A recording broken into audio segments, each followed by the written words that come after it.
outraged by the Romulan involvement in the Khitomer conspiracy, Starfleet Command would repurpose one of its starship designs into a bold new vision to check the Star Empire's aggression. And with that, both the Castor and Pollux classes would be born. But what do we know about the Pollux class? Well, today we'll find out.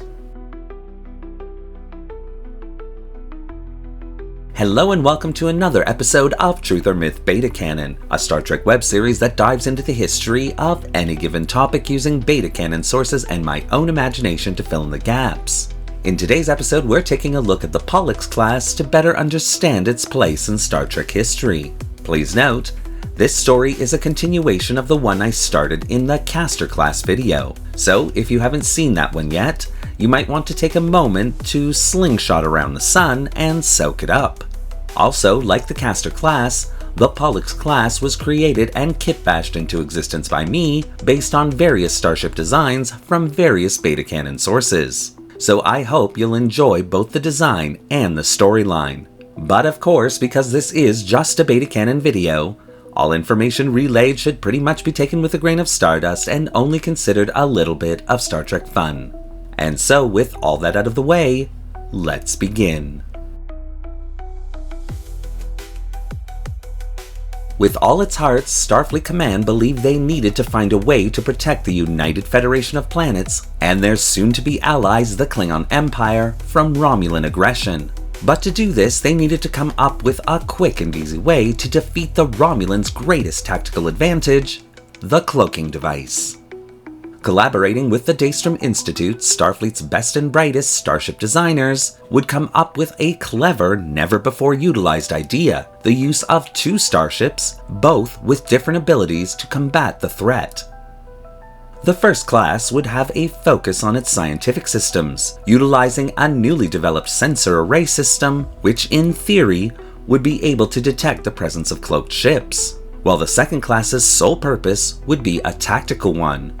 And after a short period of backpats from Starfleet Command for both classes' ingenuity, in early 2295, the Pollux and Castor classes would be born. Sitting at a length of 315.4 meters, the Pollux class would be designed to be operated by 378 officers and crew members, with additional space for 120 fighter pilots. Named after the twin half-brothers in Greek and Roman mythology, even the class's name was a direct stab at the Romulan star empire, whose home star system contained the twin planets of Romulus and Remus. Like the Castor class, the Pollux class would also be a tri-nacelle design, having the latest developments in Starfleet warp system technology. The third nacelle was added for both a speed bonus as well as protection, allowing the class to still reach fairly high warp velocities should one of its nacelles be rendered inoperative in battle. As a result, the Pollux class would have a standard safe cruising speed of warp factor 7.5, with an emergency maximum speed of warp factor 12.6 for 14-hour increments, all old warp scale of course. Tactically, the Pollux class was a beast, containing a wide array of dual phaser emitter banks, as well as both forward and aft torpedo launching systems. Power for the phaser systems was also boosted in this design, with the Pollux class able to fire phaser beams at almost 150% power over classes such as the Excelsior class. The Pollux class would also have an expanded torpedo storage facility, which at standard operation could hold 200 photon torpedoes. However, specially designed cargo bays within the class could easily be converted for additional torpedo storage should the need arise. The Pollux class's shield systems would also be improved over most classes, with a power output of 18% over standard. Unlike her twin sister class, the Castor class, the Pollux class would also contain a large shuttle bay complex, which itself would contain a wide variety of auxiliary spacecraft, including a supply of Starfleet's latest fighter craft. Designed to work in concert with the Castor class, the Pollux class's main focus would be protecting the Castor class vessel, while the Castor class vessel relayed tactical information to the Pollux class of cloaked Romulan activity in the immediate area. And had these classes actually been able to display their abilities in combat, the true innovation of their designs might have become more than just a footnote in starship texts. Unfortunately, however, history had very different plans for both the Federation and the Romulan Star Empire. Instead of the Romulan Star Empire building up its fleet to attack the Federation, what Starfleet Command didn't know at the time was that the entire Romulan Empire was steadily degenerating into complete chaos.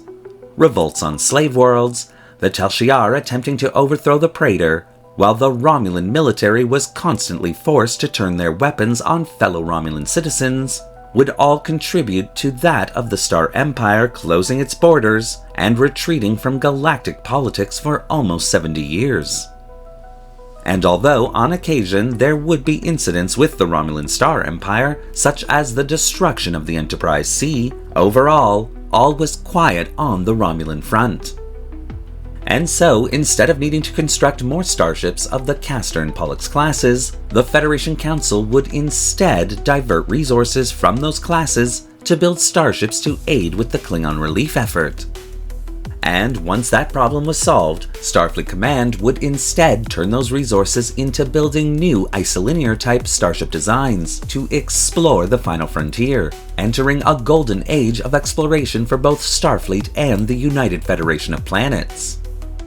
By 2325, both the Castor and Pollux classes were truly showing their age, but rather than refitting or redesigning the class, upgrading it with the new isolinear tech, Starfleet Command would instead quietly decommission both classes, ripping out the sensor technology of the Castor class and installing it into the outposts along the neutral zone.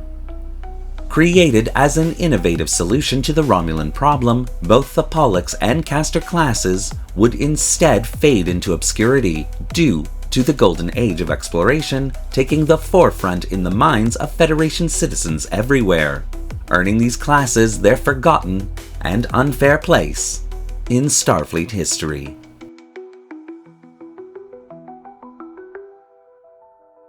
Thank you for watching today's episode of Truth or Myth Beta Canon. What do you think of the Pollux class and the historical narrative that I've created here? Do you want to see more videos like this one? Well, leave your comments in the section below, and don't forget to like the video and subscribe to the channel, hitting that little bell icon so you won't miss a single video we release. Now, I know that some of you good trinaries out there take issue with failed or forgotten starship designs, but the reality of this universe that we live in is that not everything works out as we'd hoped. It's not rainbow warp fields and unicorn tribbles everywhere we turn, so failures are bound to happen in any organization, even Starfleet. It gives us a far more realistic universe that way, that celebrates the innovations that do work out, so I hope you won't be too angry with me over these forgotten designs.